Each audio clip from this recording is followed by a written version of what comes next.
What state gets your vote for worst in the US? Born and raised in California. Left when I was in my 20s because it's way overpriced, the people are self-absorbed, and everything infrastructure-wise is falling apart. Oh yeah, and it's also super overcrowded and the traffic is. On the positive side, the national parks there are amazing and I miss those. Delaware, the only positive is that you get through it quick, but they know that so they charge you out there to do it. P.O. Box masquerading as a state for corporate corruption. At least Mississippi and Alabama have some wilderness and parks with beauty to show off. Delaware has potholes and toll booths.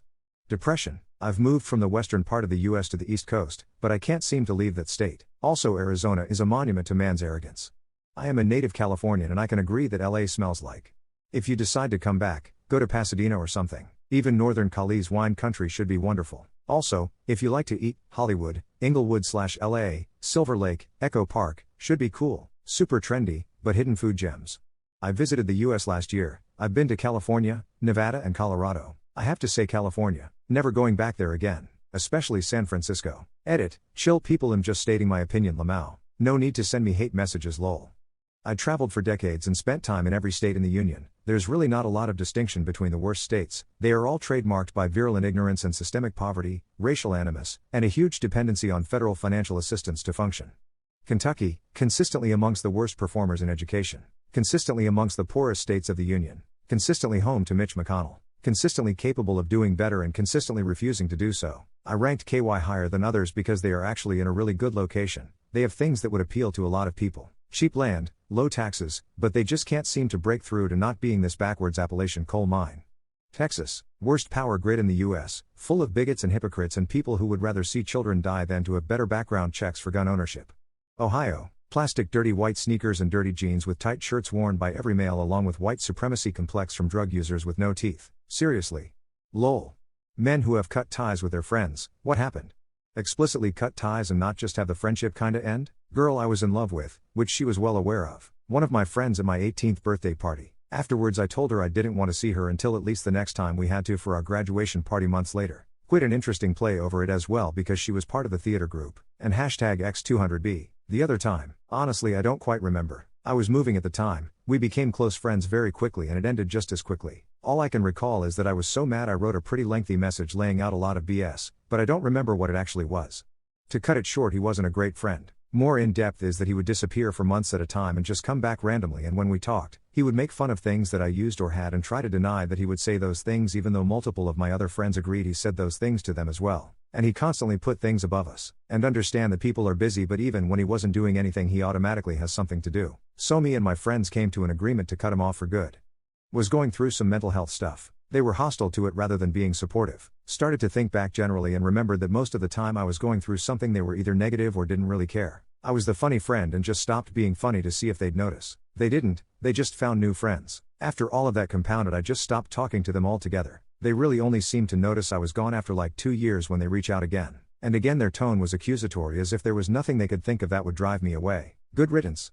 A variety of reasons. It's never really been X did Y so now I hate them or I have issues with them because of blah blah blah type of situations. Most of the time it's because our lives, priorities, interests, etc. diverged in some way that made it more beneficial and sensible to just allow that divergence to happen and to go our separate ways. He got sick, terminally ill, and not long before he died, maybe 6 months, asked me to forgive him for the one night stand he'd had with my wife. She still doesn't know I'm aware it happened. After he confessed, I stopped any interaction with him, though tried to be supportive to his wife and kids. None of them know about the affair either to the best of my knowledge. How do you feel about U funds, and would you keep them a secret from your partner? I assume that A. U fund is an emergency fund to leave in case of emergencies like violence. I think it makes sense to have some kind of way out. It doesn't need to be completely planned through, but you shouldn't be dependent to the point where you can't leave. I don't have a plan, but I could leave if I had to, and my husband knows that. My husband could leave, too, and I would be uncomfortable if that wasn't the case. I'm not sure if they exactly need to be secret, but for safety reasons I think everyone should have at least one account that is only theirs with money in it in case a relationship or something else goes sideways. Things happen, looking after your own safety first is important. For me personally, I'm not planning on combining finances with my boyfriend, so all my accounts are my own and he doesn't have access to them, so it doesn't matter.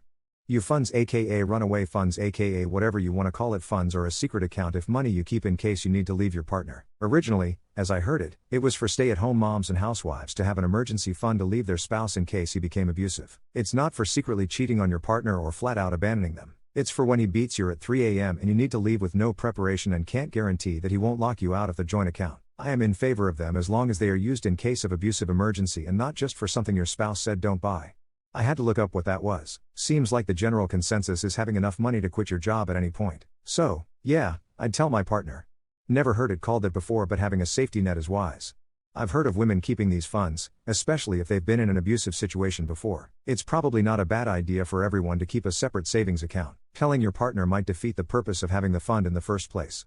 I always keep around a year's worth of expenses in my savings account, the rest goes into investments. My husband knows roughly about my savings. We have separate finances. I don't have a reason to hide them. If we divorce, I'm the one that owns the house, so he would be the one leaving, not me. I make more than my husband. If we divorce, he would be the one who needed to have this type of fund, not me.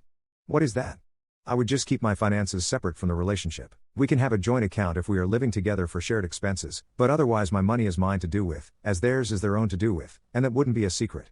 They not believe the national coin shortage? I don't believe it. I wouldn't be surprised if it was a joke, not unlike the swine flu. My bank card doesn't know about this. I'm thinking it was a really weird phenomenon during the earlier part of the pandemic. Like, would it have helped if I dropped off the 3 coffee cans of change at the bank? No, I don't believe it, at least not now.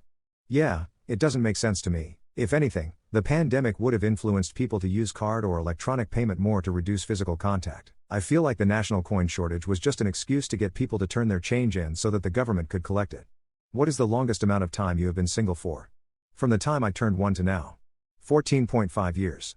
13 years. I started dating in middle school, parents us to the mall for movies / hanging out at each other's place, etc.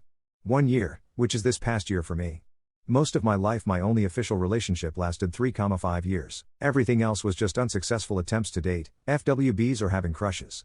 I'm 33, so 33 years. 11.5 years. 11 years, my first husband died in 2001 and I got remarried in 2012.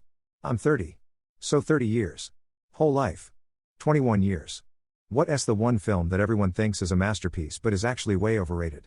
Most of the films that win Best Picture at the Oscars, when you think about movies that really stand the test of time, they usually were the losers of Best Picture. It's a Wonderful Life lost to How Green Is My Valley and Quat. Saving Private Ryan lost to Shakespeare in Love and Quat. E.T. lost to Gandhi, again, probably a good movie, but not something most will see more than once. Raiders of the Lost Ark lost to Chariots of Fire and Quat. American Graffiti and The Exorcist lost to The Sting and Quat. The Martian. The Revenant. Mad Max, and The Big Short lost to Spotlight. And Quat. A great film, but not the one I go back to watch on that list. I'm not sure it's even my place to say what's overrated, but I will say that I finally watched Elf last year after hearing throughout my entire life that it was the ultimate Christmas movie, and it was fine, I guess. Not a waste of time, but not the ultimate Christmas movie. I'm probably going to be in so much trouble for saying this, but The Princess Bride, the soundtrack is annoying. The sets are so freaking fake and boring it feels like a film set up by high schoolers with all of the flat cinematography. It's kinda like if you had the budget of Monty Python and the Holy Grail, but the script had a different type of humor that's cute but not super cute. The movie White Christmas was loved by almost all Americans and considered to be a classic, but what they really loved was the actors, the dancing, the music and the beautiful costumes, and the most of all the sentiment. White Christmas was the first movie to be made in VistaVision, one of the first Technicolor films out there. This made the movie look stunningly beautiful, and when it's played using modern technology even more so. Alas, the plot was lame, but nobody cared. The Shape of Water, don't get me wrong, the designs are great, but the movie itself was unbearable. I have so much respect for Del Toro, but I have no idea how it won Best Picture. I honestly believe everyone who liked it was just. Controversial opinion here, Avengers Endgame. It's a good movie, but I really did not jump on the praise it got. There were quite some moments which really kicked me out of the immersion hard. The Breakfast Club. It's uneven, the writing is average, and it has some jarring transitions. The last point may be an issue with editing. Talk to any millennial or older and those critiques are committing sacrilege.